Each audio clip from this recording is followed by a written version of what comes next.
Hey guys, Nary here from Drakewing Gaming. Some new me on Twitter, the Gaming Dragon. Today I'm coming back at you another Let's Play episode of Soulcreek. So, guys, we are at the hot springs episode, the hot tub time machine episode. No, we're at the hot springs episode. So, I have a feeling what's gonna go on and what's gonna happen, and we're gonna get a little something eyeful of that good old Husky goodness. Oh, what the hell I'm saying. Anyway, guys, please join me for the next 18 minutes. We'll entertain you. Let's jump right in. Alarm tenure up, and let's go. Okay. That makes sense given what Dravonia told me yesterday. Black runners are living, walking witnesses of the horrors in the black zones. It goes against the whole ignorance is bliss mentality. And yet, most people seem to respect him. I can't quite get my head around it. Are people scared of black runners, or...? Most Draconi embrace the black runners. Others do not. Ah, I see. Either way, it means you get to keep the spring all to yourself. Mm-hmm. It is good that no one comes here. I kneel down by the hot water, careful not to agitate my injury, and dip my fingers gently into the still water. It's pretty hot. Not too hot, but it'll certainly be a deep contrast from the heavy cold. I submerge my whole hand, watching the ripples bounce away through the frothing pool with awe. How is it kept warm? There's magma deep in the earth.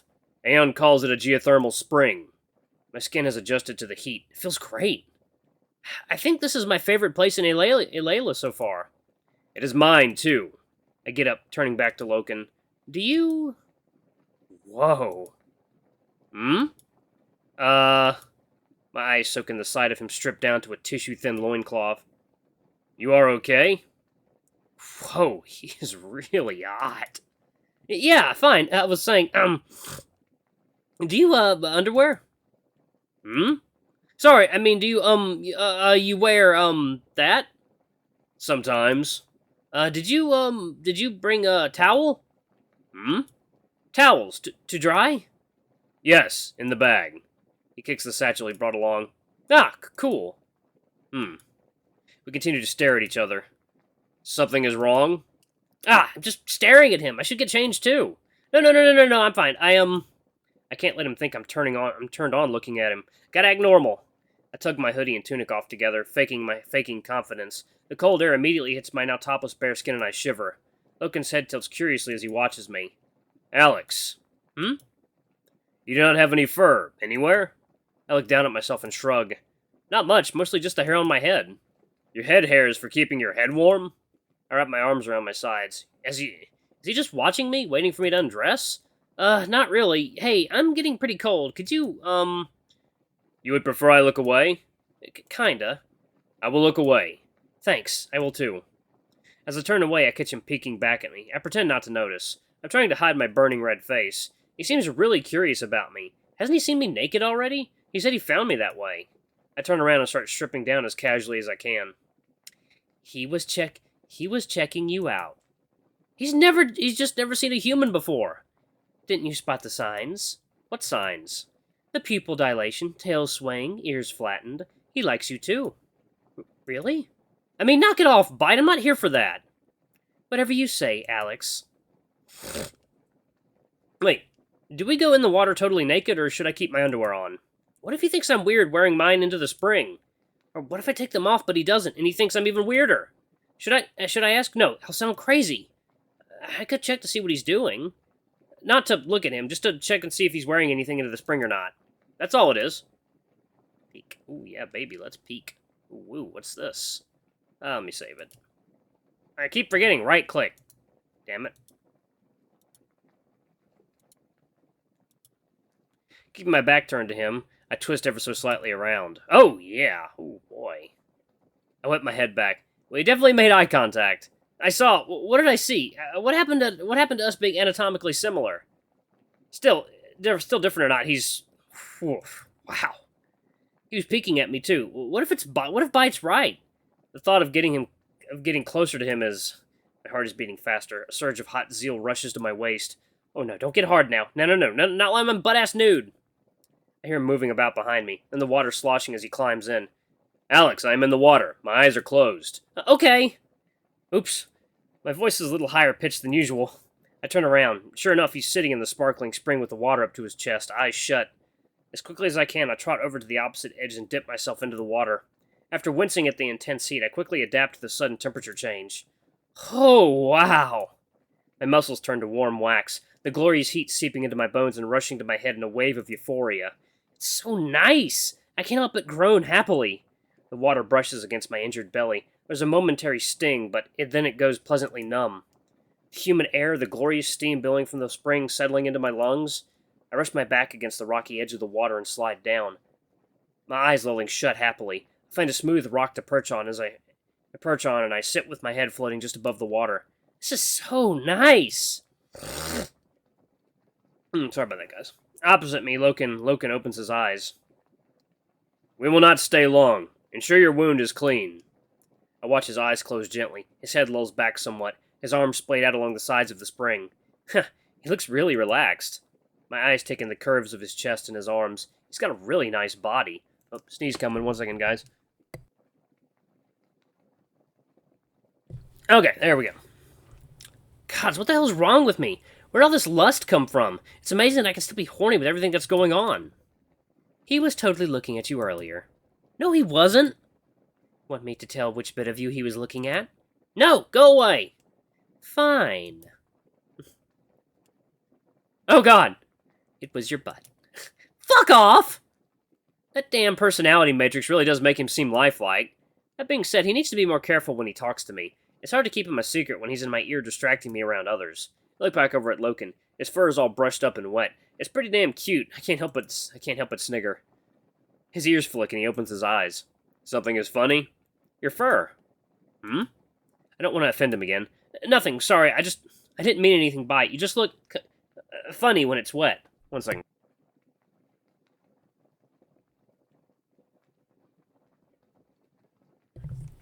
Still a little bit sick. Gotta deal with sinuses. You guys know how it goes. Okay. I almost said cute. Oh. Luckily, he doesn't seem offended this time. You do not have fur. I have hair, though. It looks funny. Huh? Your hair, when it is wet, it looks funny. Oh, want to see? I do. Sporting a grin, I dunk my head underwater. The hot, foamy spring sits nicely against my face. I quickly reemerge and throw my head back, flicking water from my hair. Ha! That feels so good! After swiping my face clear of water with both hands, I look over at the bathing Husky. You do look funny. It's the first time I've ever seen the giant hound really smiling. Yeah. We fall into silence. We will begin your training. What? Right now? You must learn of the 4. Just as I finally got him to relax. That's your code, isn't it? You said wit was one of them. What are the other 3? Guile, craft, and vigor. Today we will discuss guile. It is like wit, an instinct that cannot be taught, only sharpened through trial.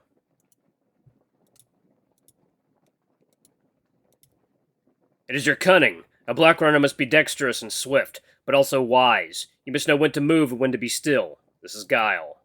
Just how dangerous are the black zones?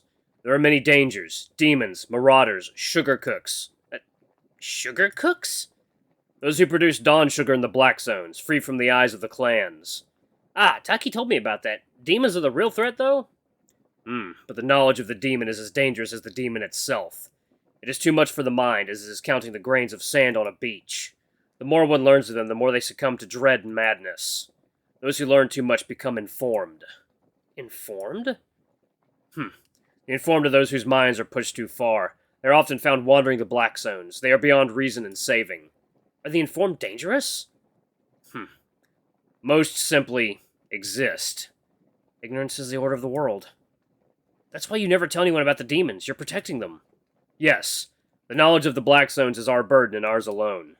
I see what Jervonia meant about him being poetic. He's surprisingly figurative. So first demons mess with your head, then they just outright slaughter you for a laugh? Man, they sound great. How come black runners don't go mad as well? One of the 4 protects us. Vigor. It is our resilience. To travel the black zones and face demons without joining the ranks of the informed. But we will not discuss vigor today. We will discuss guile. The talk of demons and their insidious nature unsettles me. Yesterday, I was convinced these demons were just evil robots. Now, I'm not sure what I believe. Well, this game does have elements of cosmic horror. It makes me wonder what exactly about these machines is making people go nuts. Like, were they built by people, or are they machines from space? And perhaps machinery that is maybe beyond our understanding as simple mortals. How do they do it? Are they magic, or We are talking about guile now. But you will build a resilience in time. Until then, do not think of them without my direction. You are not ready to bear this knowledge. There's a stern edge to his voice. I look away from him nervously, too anxious to ask him to clarify. Though unnerved, I'm still intrigued. I remember holding that thing. Did it do something to my head? I can't explain it. I remember the weight in my hands, the chill of its hard shell, the clank of the slack cables. It was definitely a machine part of some sort. I recall the warped shapes and jagged contours. It's still there, back at the lodge. Where did Loken get it? How can he sleep knowing it's there? I'm feeling distressed just thinking about it. There must be some scientific explanation to them. There must! They're just stupid robots. Aren't they? When I held it, I thought I could hear... No, that's crazy. It was just a stupid robot arm. It was... What's happening to me? Why am I thinking like there's a splinter in my mind? I can feel... What's happening to me? Why do they want to kill me? They're just machines. They're just machines. They're just... Alex! What? Loken suddenly snaps at me, his teeth bared in a snarl. I jolt back to my senses. You were thinking of them. You must not. You must not.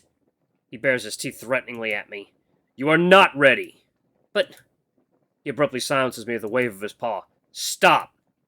Alex, think of other things. Today, I will assess your guile. I'm a bit startled by the sudden change of topic. My head is still spinning. What? Assess me? I have a task for you. It will be fun. Oh, God, that smile. Him? Fun? That's a crazy juxtaposition. We'll return to the village, and we'll go to the hall to find the chief. You will follow me, unseen. You must reach the chief without anyone seeing you. I blink at him. That's his idea of fun? You want me to sneak into the village? Yes. After I get my head around what he's saying, I scowl in bemusement. Seriously? You're not joking?